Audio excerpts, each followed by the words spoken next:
प्रश्न सोडवताय। खरं तर नायक चित्रपटाची आठवण झाली। नायक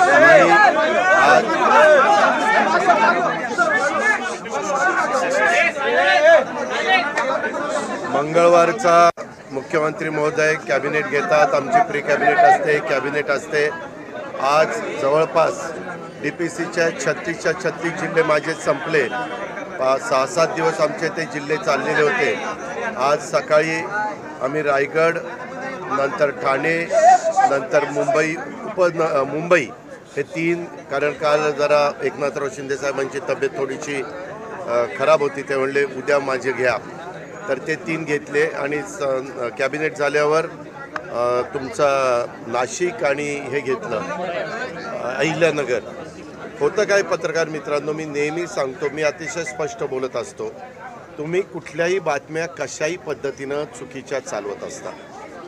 आज रायगड आणि नाशिक घेताना तिथं पालकमंत्री नाही आहेत। त्यावेळेस असं ठरलं आमचं वरिष्ठ पातळीवर, माझं, मुख्यमंत्र्यांचं, एकनाथराव शिंदेंचं, की फक्त मंत्र्यांना तिथल्या बोलवायचं, कारण हे DPC आहे।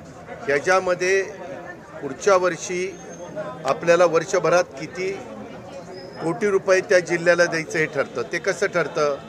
तिथलं भौगोलिक क्षेत्र, तिथली लोकसंख्या, तिथलं पर कॅपिटल उत्पन्न, तिथला मानव विकास निर्देशांक, अशा या सगळ्या गोष्टी आपण एकत्र करतो आणि त्या पद्धतीनं ठरवतो। मात्र मुंबई जरा राजधानी आहे, त्याच्यामुळे तिथं थोडं जुक्तमाप देतो। नागपूर उपराजधानी म्हणून त्यालाही जुक्तमाप देतो। आणि जिथं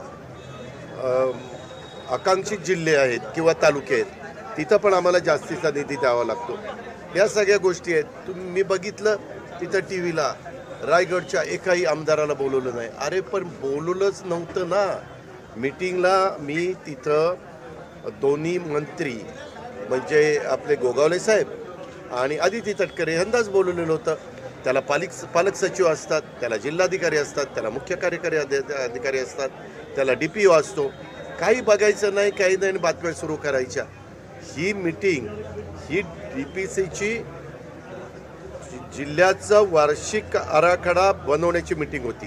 त्यांच्या ऑलरेडी प्रत्येकाच्या मीटिंग होतात आणि त्या मीटिंगमध्ये ते ठरवतात। त्यांना प्रत्येकाला साधारण तुम्हाला ह्या वर्षी आम्ही इतका निधी देणार आहोत आणि त्या निधीच्या प्रमाणामध्ये 20% तर निधीचं आम्ही बंधनच घातलं आहे की ह्या पैशापैकी 20% रक्कम अशी खर्च केली पाहिजे। यंदा वर्षी मी त्याच्यामध्ये दिव्यांगांना 1% रक्कम DPCची